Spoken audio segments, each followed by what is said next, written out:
అంటే ఈ చల్లని వాతావరణం ఎందుకు వీటికి ఎంత ఇబ్బందికరంగా ఉంటుంది అనే విషయాలు మనం తెలుసుకొని జాగ్రత్తలు తీసుకోగలిగితే ఈ బర్డ్స్ అనారోగ్యానికి గురి కాకుండా చాలా చక్కగా కాపాడుకోవచ్చు మనం.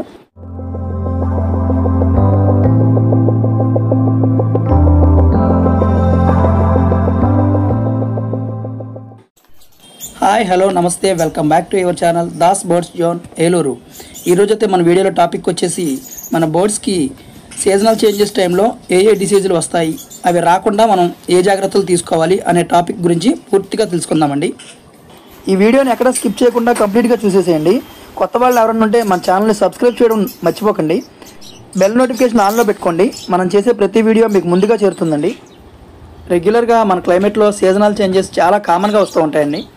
వాటి వల్ల మనం పెంచుకునే పెట్స్ బర్డ్స్ చాలా ఇబ్బంది పడుతూ ఉంటాయి. అందులో ముఖ్యంగా మనం ఎంతో ఇష్టంగా పెంచుకునే బర్డ్స్కి ఈ వాతావరణం చాలా ఇబ్బందికరంగా ఉంటుంది.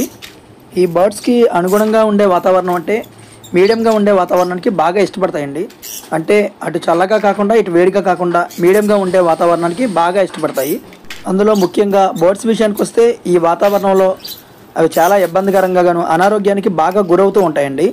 ఎందుకంటే ఈ చల్లని వాతావరణం ఎందుకు వీటికి ఎంత ఇబ్బందికరంగా ఉంటుంది అనే విషయాలు మనం తెలుసుకొని జాగ్రత్తలు తీసుకోగలిగితే ఈ బర్డ్స్ అనారోగ్యానికి గురి కాకుండా చాలా చక్కగా కాపాడుకోవచ్చు మనం. ముఖ్యంగా ఈ చలికాలంలో మన బర్డ్స్కి వచ్చే డిసీజెస్ని మనం గమనించవలసినవి ఏంటంటే, ఈ వింటర్ సీజన్లో రెగ్యులర్గా వీటికి బ్రీతింగ్ ప్రాబ్లమ్స్ ఎక్కువగా వస్తాయి. వాటితో పాటు జలుబు జ్వరాలు రెగ్యులర్గా వస్తూ ఉంటాయి. ఈ బ్రీతింగ్ ప్రాబ్లమ్స్ రాకుండా మనం కంట్రోల్ చేయాలి అంటే రెగ్యులర్గా కేజ్ టెంపరేచర్ చెక్ చేసుకోవాలండి. మినిమం 20 నుంచి 18 కన్నా తగ్గకుండా ఈ కేజ్ టెంపరేచర్ని చూసుకోవాలి. ఈ టెంపరేచర్ విషయంలో మనకి అతి ముఖ్యంగా రాత్రిపూట చలి బాగా ఎక్కువగా ఉంటుంది కాబట్టి ఆ కేజ్ లోపల హీట్ ప్రొడ్యూస్ అయ్యేలాగా మనం ఏర్పాటు చేయాలండి. మనం ఏదన్నా ఇలా ప్లాస్టిక్ కవర్స్ ద్వారా చుట్టూ ఇలా కవర్ చేయడం వల్ల ఆ కేజ్ లోపల హీట్ ప్రొడ్యూస్ అవుతుందండి. అలా ప్లాస్టిక్ కవర్లతో కానీ బెడ్షీట్లతో కానీ ఏదన్నా మనం చలిగాలి లోపలికి వెళ్లకుండా చుట్టూ అలా కప్పితే లోపల హీట్ ప్రొడ్యూస్ అవుతుందండి. అలా కవర్ చేయడం అంటే మరీ గాలి ఆడకుండా అలా కప్పేయడం కాదు. గాలి కూడా మనకి బయటికి వెళ్ళి వస్తూ ఉండేలాగా కొన్ని హోల్స్ మనం అలా ఉంచుకోవాలి. ఓన్లీ హీట్ కంట్రోల్ చేసేలాగా మనం చూసుకోవాలి. ఈ చలికాలంలో మనం బర్డ్స్ని ఎప్పటికప్పుడు అబ్జర్వ్ చేస్తూ ఉండాలండి. చలి మరీ ఎక్కువగా ఉన్నప్పుడు మనం కేజ్లో హీట్ బల్బ్ కూడా ప్రొవైడ్ చేయాల్సి ఉంటుంది. కేజ్లో హీట్ బల్బ్ ప్రొవైడ్ చేసేటప్పుడు చాలా జాగ్రత్తగా ఉండాలండి.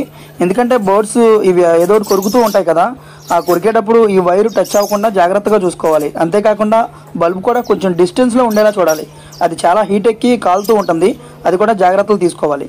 ఇలా హీట్ బల్బ్ పెట్టాలి కదా అని నైట్ అంతా పెట్టొద్దు. అలా తెల్లవారులు పెట్టారంటే అది కూడా ఇబ్బంది.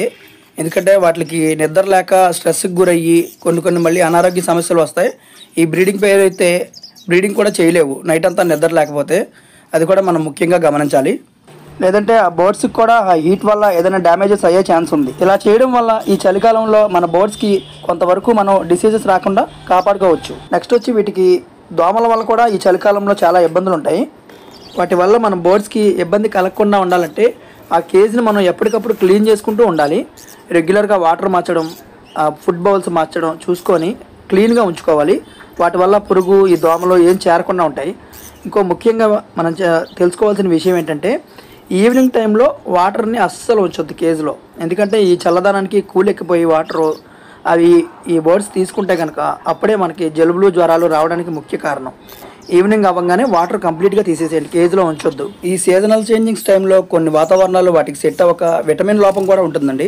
అలా ఉన్నప్పుడు మనం కొంతవరకు కేజెస్లో మనం విటమిన్స్ ప్రొవైడ్ చేయాల్సి ఉంటుంది. ఈ విటమిన్స్ ఏంటంటే ఇప్పుడు ఆస్ట్రోవెట్ కానీ, విమరాల్ కానీ, A-Z మల్టీవిటమిన్ కానీ వీటిలో ఏదైనా యూజ్ చేయొచ్చు.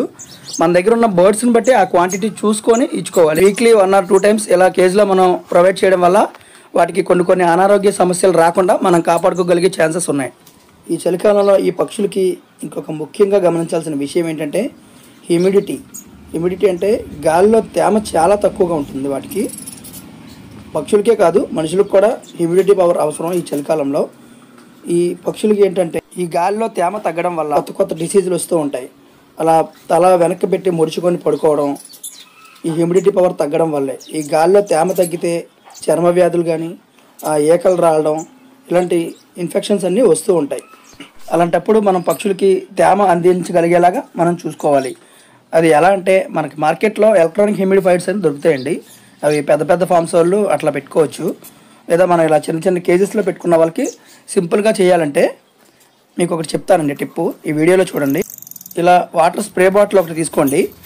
ఈ వాటర్ స్ప్రే బాటిల్తో తీసుకొని ఇలా స్లోగా చక్కగా వాటికి కేజ్ మొత్తం అందేలాగా స్ప్రే చేయండి లైట్గా. ఇలా స్ప్రే చేయడం అంటే వాటిని పూర్తిగా తడిపేయడం కాదు, అసలే చలికాలం కదా, అసలు బర్డ్ని ఎక్కువ తడపద్దు, జస్ట్ స్లోగా అలా వాటర్ జస్ట్ స్ప్రే చేయండి. మరీ ఎక్కువగా తడిపినా వాటికి మళ్ళీ ఇబ్బంది కలుగుతుంది. ఈ చలికాలంలో అది చాలా ఇబ్బంది అవుతుందండి. ఇలా వాటర్ స్ప్రే చేసేది కూడా మనం డే టైంలోనే చేయాలి, అది కొంచెం ఎండగా ఉన్నప్పుడు మాత్రమే చేయాలి. ఇలా చేయడం వల్ల మనం ఆ కేజెస్లో తేమ అనేది ప్రొడ్యూస్ అవుతుంది. ఈ చలికాలంలో వీటికి ఫుడ్ విషయంలో ఇంకొక ముఖ్యమైన విషయం ఒకటి చెప్తాను. ఇదేంటంటే మనం మార్నింగ్ స్పౌట్స్ ఇస్తూ ఉంటాం, అవి నానబెట్టినవి కాకుండా ఉడకబెట్టి ఇచ్చేలా చూడండి. ఎందుకంటే అలా ఇవ్వడం వల్ల వీటికి బాడీలో హీట్ ప్రొడ్యూస్ అవుతుంది కాబట్టి. నెక్స్ట్ వచ్చి మనకి లీఫీ వెజిటేబుల్స్ కూడా ఇస్తూ ఉంటాం కాబట్టి వాటిని ఫ్రిడ్జ్లో పెట్టినవి కాకుండా ఉండేలా మనం చూసుకోవాలి. ఎందుకంటే ఫ్రిడ్జ్లో పెట్టిన వాటి వల్ల మళ్ళీ వీటికి జలుబులు జ్వరాలు వస్తూ ఉంటాయి. ఈ కొర్రలు సన్ఫ్లవర్ సీడ్స్ కూడా వీటికి బాగా హీట్ ప్రొడ్యూస్ చేస్తాయి.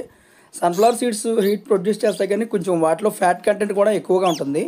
అవి మన బర్డ్స్ని బట్టి క్వాంటిటీ చూసుకొని ఇచ్చుకోవాలి. ఇలా కొంతవరకు గమనించి కొన్ని జాగ్రత్తలు తీసుకోవడం వల్ల మన బర్డ్స్ని కొంతవరకు మనం కాపాడుకోవచ్చు. ఇది ఫ్రెండ్స్, చలికాలంలో మనం బర్డ్స్కి ఏ జాగ్రత్తలు తీసుకొని వాటి ఆరోగ్యాన్ని కాపాడుకోవచ్చు అనే టాపిక్. ఈ టాపిక్ మీకు నచ్చితే లైక్ చేయండి, షేర్ చేయండి, కామెంట్ చేసి మన ఛానల్ సపోర్ట్ చేయండి. Thanks for watching. నెక్స్ట్ వీడియోలో కలుద్దామండి. Bye bye.